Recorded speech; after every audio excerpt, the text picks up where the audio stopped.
তিন নাম্বার, ঈশ্বরের বাক্যের তুলনা আমরা দেখছি বীজের সঙ্গে বা সিড। কোথায়? কে জানে না? সবাই জানে নাকি? প্রভু যিশু কি বললেন? এক বীজ বাপক বীজ বপন করার জন্য বার হলেন। আচ্ছা, বীজ বপনের দৃষ্টান্ত বা বীজ বাপকের যে দৃষ্টান্ত প্যারাবলটি বলার পরে শিষ্যরা বুঝতে পারেনি এবং তারা জিজ্ঞেস করলেন যে প্রভু এই দৃষ্টান্তটির মানে আমাদেরকে একটু বুঝিয়ে দিন। তখন প্রভু প্রথমেই কি বললেন? বীজ মানে কি? বীজ মানে কি? ঈশ্বরের বাক্য। প্রথমেই প্রভু যিশু বললেন যে বীজ মানে কি? ঈশ্বরের বাক্য। তাহলে ঈশ্বরের বাক্যকে বীজের সঙ্গে তুলনা করা হয়েছে।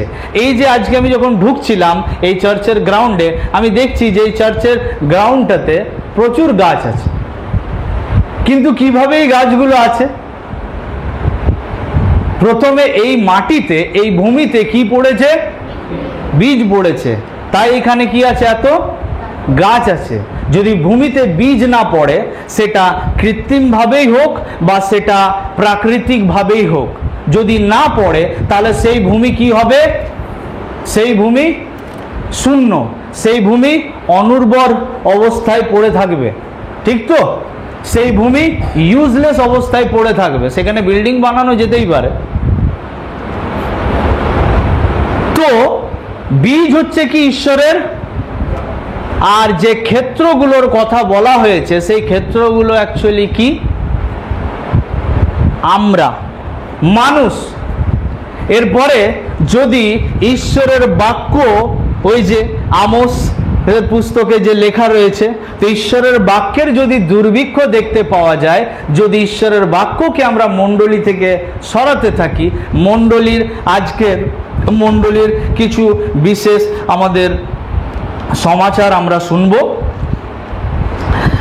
এই আছে ওই আছে, এই করতে করতে 15 মিনিট বা 20 মিনিটও কোথাও কোথাও চলে যায়। তারপর আসুন আমরা আরাধনায় যাব। আচ্ছা, আরাধনার বিষয়ে কোনোদিনও যদি এখানে প্রোগ্রাম হয় তাহলে আরাধনার বিষয়ে বোঝাবো। আচ্ছা, ওখানে চলে গেল তোমার টাইম। তারপরে এই প্রার্থনা করব, তারপরে আরও বিভিন্ন রকম, যেহেতু এই মণ্ডলীর যেটা এরিয়া এটা ছোট, সেই জন্যই প্রভু ধন্যবাদ হোক যে ছোট মণ্ডলীতে তোমরা এখনো ঠিকঠাক জায়গাতে আছো, তোমাদের ফিরে আসার পসিবিলিটিস আছে। কিন্তু যাদের অনেক বড় বড় দেওয়াল, যাদের প্রাচীরগুলো অনেক বড় বড়, তাদের প্রচুর অ্যাক্টিভিটিস, প্রচুর মানুষকে এন্টারটেইন করার জন্য, মানুষকে মনোরঞ্জন দেওয়ার জন্য সেই মণ্ডলীতে শুধু এন্টারটেনমেন্ট ছাড়া আর সেখানে প্রভুর বাক্য নেই। আর যে ভূমিতে বীজ নেই, অর্থাৎ সিড নেই, অর্থাৎ ঈশ্বরের বাক্য নেই, সেই ভূমি কি হবে? পুরোপুরি কি দেখতে পাবো? আমরা শূন্য অবস্থায় দেখতে পাবো। যেখানে বীজ সেখানে কি আছে? সেখানে লাইফ আছে, সেখানে জীবন আছে। একটা বীজ যখন ভূমিতে পড়ে, প্রভু যিশু কি বলছেন? সেটা মরে গিয়ে কি হয়? আবার একটা নতুন লাইফ বা একটা নতুন জীবনকে নিয়ে আসে। বোঝা যাচ্ছে? যেখানে বীজ আছে সেখানে নতুন জীবন আছে। যেখানে ঈশ্বরের বাক্য আছে সেখানে নতুন জীবন আছে। যেখানে ঈশ্বরের বাক্য নেই সেখানে জীবন নেই। যেখানে ঈশ্বরের বাক্য নেই সেখানে যিশু নেই। যেখানে যিশু নেই সেখানে মৃত্যু। আমার কথা বুঝতে পারছো?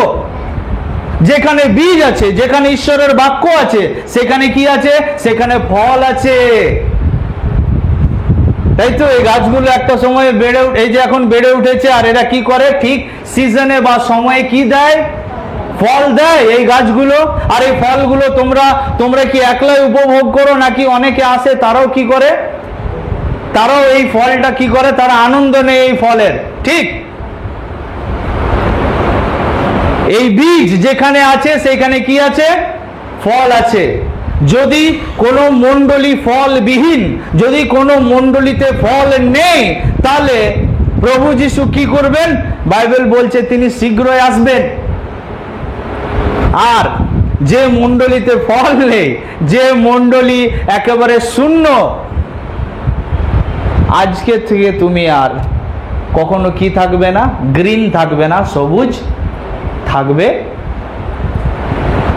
একটি ডুমুর গাছের দিকে তিনি তাকালেন আর সে গাছে কি ছিল না? ছিল না, তাই তো? আর তিনি কি বললেন? বাইবেল বলছে যে যে গাছে ফল হয় না, যে বৃক্ষে ফল ধরে না, সেই বৃক্ষটাকে কি করা হয়? উপড়ে আগুনে, সেগুলোকে আগুনে ফেলে দেওয়া হবে। বীজ যেখানে আছে সেখানেই ফল। আর ফল মানে কি? পবিত্র আত্মার যেগুলো fruits, fruit of the Holi spirit. অর্থাৎ আজ যে আমাদের একে অপরের প্রতি এত যে জ্বলন, এত যে হিংসা, আমরা কাউকে দেখে মানে সহ্য করতে পারছি না, যদি মাইকটা কোনো উপায়ে আমি একবার ধরতে পারি তাহলে আর ছাড়বো না। তাই তো? একবার যদি এই চেয়ারটা আমি পেয়ে যাই, তারপর আমি একটা এমন এম্পায়ার বা এমন একটা সাম্রাজ্য এইখানে আমি দাঁড় করাবো যে আমার সাম্রাজ্যকে আর ভাঙার মতো কেউ থাকবে না। বাইবেল বলছে যে পৃথিবীর বড় বড় সাম্রাজ্য, Persian, Babylonian, Assyrian, ব্যাবিলনিয়ানস, Greek, Roman, বড় বড় সাম্রাজ্য ভেঙে গেল, যাদের এটা ধারণা যে আমি চিরকাল এখানে স্থির থাকব। বাইবেল বলছে জগৎ এবং তাহার বিষয় সকল বহিয়া যাইতেছে। কোনো কিছু পার্মানেন্ট নয়, একমাত্র ঈশ্বরের বাক্য। যেখানে বীজ আছে সেখানে দলাদলি থাকতে পারে না, যেখানে বীজ আছে সেখানে ডিভিশন থাকবে না, যেখানে বীজ আছে সেখানে সদা সর্বদাই প্রেম থাকবে। প্রেরিতদের জন্য একটা স্পেশাল কোনো দিন আছে যে তারা আজকে আমরা, সাধু পল বলছে যে আসুন আমরা এই দিনে লাভ ফিস্ট করব। বাইবেলে কোথাও আছে? তাদের মধ্যে এত খ্রিস্টের প্রেম উপচিয়া পড়ছিল যে তাদের জন্য রেগুলার কি ছিল? লাভ ফিস্ট। তারা প্রত্যেক দিন প্রেম ভোজের আনন্দ নিতেন। তাদের প্রেম ভোজ কি রকম ছিল?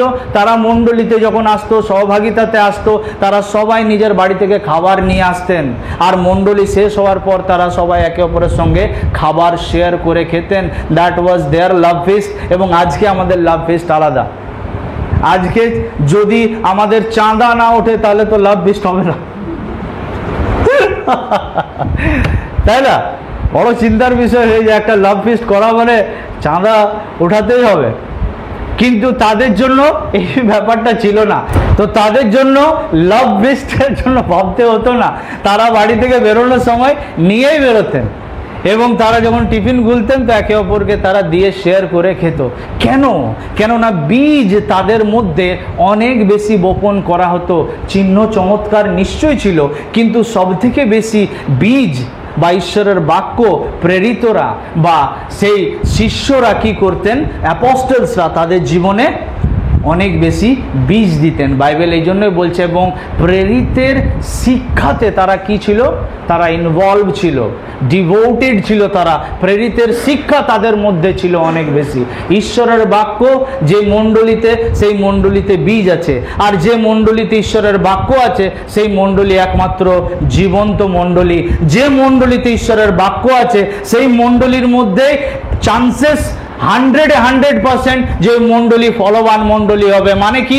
ওই মণ্ডলীর মধ্যে কোনো রকম ডিভিশন থাকবে না, তারা খ্রিস্টতে এক মণ্ডলী থাকবে। যে মণ্ডলীতে বীজ আছে, ঈশ্বরের বাক্য আছে, সেই মণ্ডলী ফলবান হবে। মানে কি? সেই মণ্ডলী আরেকটা মণ্ডলীর জন্ম। এই আম গাছটা কতগুলো আম গাছকে আরো জন্ম দিয়েছে, তোমরা হয়তো উপরে ফেলে দিয়েছো, তাই তো? আমরা দেখি যখন একটা গাছ ফলবান হয় তো তার ফল যখন ভূমিতে পড়ে সেখান থেকে আরো অনেকগুলো আমরা দেখতে পাই গাছ বা বৃক্ষ বা ছোট চারা গাছ সেখান থেকে উঠেছে। বীজ কি করে? পরিপক্কতা নিয়ে আসে, ম্যাচুরিটি নিয়ে আসে এবং ফল দেয়। যেখানে ঈশ্বরের বাক্য আছে সেখানে জীবন আছে, যেখানে ঈশ্বরের বাক্য আছে সেখানে গ্রোথ আছে, বৃদ্ধি আছে। ঈশ্বরের বাক্য আছে মানে সেখানে গ্রোথ হবে। ঈশ্বরের বাক্য নেই তো সেই মণ্ডলী কোনোভাবে বৃদ্ধি পেতে পারে না। যে মণ্ডলী বৃদ্ধি পায় সেই মণ্ডলী একটা সময় ম্যাচিওর হবে, পরিপক্ক হবে। যে মণ্ডলী পরিপক্ক সেই মণ্ডলী একটা সময় ফল দেবে, অর্থাৎ আরো একটা মণ্ডলীকে তারা জন্ম দেবে। এটা একটা প্রসেস, এবং এর জন্য সব থেকে বেশি দায়ী বা যেটা ইম্পর্টেন্ট সেটা হচ্ছে ঈশ্বরের বাক্য একমাত্র, কেননা বাক্যই ঈশ্বর ছিলেন।